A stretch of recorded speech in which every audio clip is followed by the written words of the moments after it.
ভিডিওটা দেখার পরে যদি আপনাদের মুখে পানি চলে আসে আমার কিন্তু কোনো দোষ নাই। আসসালামু আলাইকুম, কেমন আছেন সবাই? আশা করছি অনেক ভালো আছেন। আলহামদুলিল্লাহ, আল্লাহর রহমতে এবং আপনাদের দোয়ায় আমরাও বেশ ভালো আছি। এই তো আমি এখানে নিয়ে নিয়েছি বেশ কিছু জলপাই, বেশ বড় গাছ, আমার গাছের জলপাই। তো গাছ থেকে পাড়ার সময় কিছু কিছু জায়গায় থেতো হয়ে গেছিলো, আমি সেগুলোকে কেটে ফেলে দিয়েছি আর পরিষ্কার পানিতে ধুয়েও নিয়েছি। আজকে আমি আপনাদের সঙ্গে শেয়ার করব জলপাইয়ের আচার খুবই সহজ পদ্ধতিতে, যে কেউ করতে পারবে।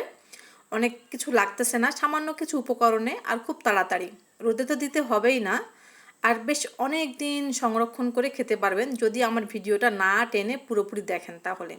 তো আমি এখানে চুলায় বসিয়ে দিয়েছি জলপাইটা, বেশ কিছু পানি দিয়ে দিলাম আর দিয়ে দিয়েছি লবণ আর হলুদ, এটাকে সেদ্ধ করে নেব।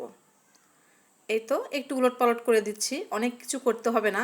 জলপাইটাকে এক্সট্রা করে সেদ্ধ করে নিলে কি হবে, এর ভিতরে যে কষটা ভাবটা আছে আর টকটা অনেকটা কেটে যাবে। এভাবে সিদ্ধ করে নিলে চিনির পরিমাণও কিন্তু অনেক কম লাগে। এই যে এটা সিদ্ধ হতে একদম সময় লাগে না, অল্প সময়ের মধ্যে হয়ে যাবে। মোটামুটি 10 মিনিট জাল করলে এটা সিদ্ধ হয়ে যাবে। তো আমি একটু এপাশ ওপাশ করে দিলাম, অনেক বেশি পানি দেই নাই। আর আমি এটা সিদ্ধ করে নেওয়ার পরে পরিষ্কার পানিতে ধুয়ে নেব, যাতে করে এর মধ্যে যে টক ভাবটা এটা অনেক চলে যায়। পুরোপুরি তো যাবে না, তো বাকিটা থাকবে। বেশ আচারটা টক টক ঝাল ঝাল মিষ্টি মিষ্টি হবে।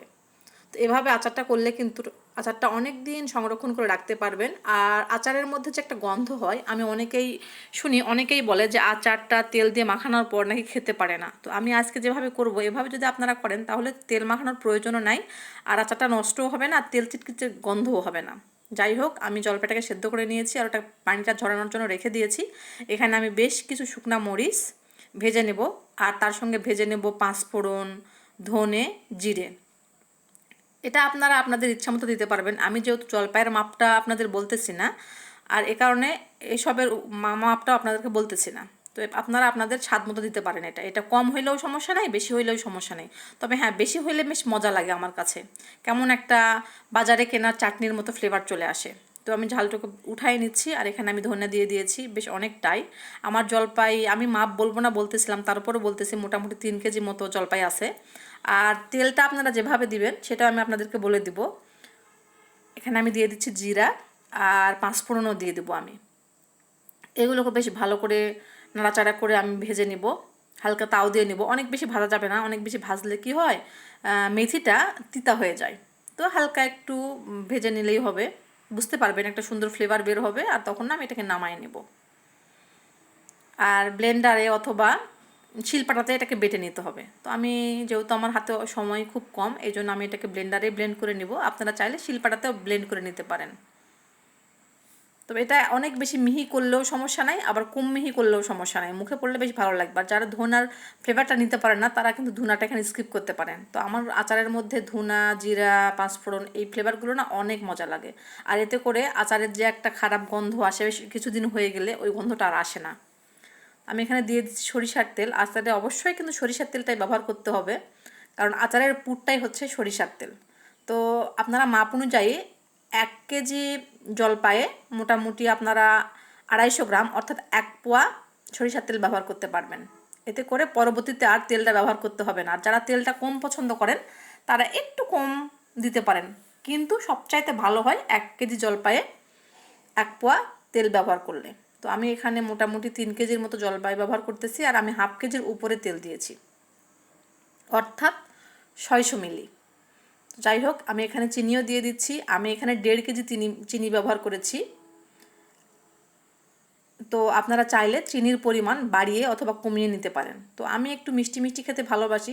আমিও যদি এতটা আমি এতটা মিষ্টি পছন্দ করি না, তবে সাহেব মিষ্টিটা অনেক বেশি পছন্দ করে, ও বেশি টক খেতে পারে না, এই কারণে একটু আমি চিনির পরিমাণটা বেশি দিয়েছি। আপনারা চাইলে যারা আরও বেশি মিষ্টি খেতে ভালোবাসেন তারা আরেকটু চিনি দিতে পারেন, যারা কম খেতে ভালোবাসেন তারা কম দিতে পারেন। তো আমার এখানে পুরোপুরি যে একদম 3 কেজি জলপাই হবে এমনটা কিন্তু না, একটু কম হতে পারে, কারণ এই যে থেতো অংশটা আমি কেটে ফেলে দিয়েছি। তো এখানে কিন্তু ভুলেও পানি ব্যবহার করবেন না, পানি ব্যবহার করতে হবে না, চিনি থেকে অলরেডি পানি বের হয়ে যাবে। আর আমরা তো জলপাইটা আগে সিদ্ধ করে নিয়েছি, নতুন করে সেদ্ধ হওয়ার কিছু নাই। তো সবচাইতে ভালো হতো জলপাইটাকে যদি এখানে মথে নেওয়া যাইতো, তো মথে নিলে খুব তাড়াতাড়ি হইতো, আর এখন এই ঘুতাঘুতিটা করতে হতো না। যাই হোক, জলপাইটা অনেক গরম ছিল আর আমার হাতে সময়ও বেশি ছিল না, এ কারণে আমি জলপাইটা এখন মুথে নিতে পারি নাই। আমি এখন ছন্নি দিয়ে এটাকে গলায় নিচ্ছি। তো তো এই যে চিনিটা একদম পুরোপুরি গলে গেছে আর বেশ অনেকটা পানি বের হয়ে গেছে। আমি এর পর্যায়ে এখানে 2 চামচ মতো লবণ দিয়ে দিলাম, কারণ টক আচারে আমার কাছে মনে হয় লবণটা একটু বেশি দিলে মজা লাগে। টক ঝাল মিষ্টি নোনতা এই ফ্লেভারটা বেশ ভালো লাগে। তো আমি এইতে এখানে ঘুতিয়ে ঘুতিয়ে জলপাইটাকে গলে নিচ্ছি। আপনারা যদি সম্ভব হয় হাত দিয়ে গলে নেবেন, এতে করে তাড়াতাড়ি হবে আর কষ্ট করতে হবে না। আর অনবরত নাড়াচাড়া করতে হবে, তলায় লেগে যেতে পারে জলপাইটা গলে যাওয়ার পরে। তো আমি এই যে অনবরত নাড়াচাড়া করতেছি যেন একদম তলায় লেগে না যায়। বুঝতেই পারতেছেন চিনি দেওয়ার পরে জলপাইটা কিন্তু লেগে যাওয়ার একটু সম্ভাবনা থাকে। আর এটা কি করে হবে বা মানে কখন হয়ে যাবে এটা আপনারা বুঝতে পারবেন যখন তেলটা একদম পুরোপুরি উপরে উঠে যাবে, পানিটা মরে যাওয়ার পরে, তখন বুঝবেন যে আচারটা হয়ে গেছে। তো আমি এই যেখানে নাড়াচাড়া করতেছি আর জলপাইয়ের সঙ্গে বেশ উল্টিয়ে পাল্টিয়ে নিয়েছি। এই যে তেলটা উপরে চলে আসতে লাগছে, এ পর্যায়ে আমি যে মশলাটা ব্লেন্ডারে ব্লেন্ড করে রেখেছিলাম সেটা এখন এখানে দিয়ে দিচ্ছি। মশলাটা মেশানোর সঙ্গে সঙ্গেই কিন্তু এর কালারটা একদম চেঞ্জ হয়ে যাবে, গর্জিয়াস একটা কালার চলে আসতেছে, আপনারা দেখলে বুঝতে পারবেন। আর যদি এখানে চিনির বদলে গুড়টা ব্যবহার করা যায় তাহলে কিন্তু আরও বেশি কালার হবে, একটা কালচে কালার চলে আসবে। এটাও যখন ঠান্ডা হয়ে যাবে সেটা কালচে হয়ে যাবে।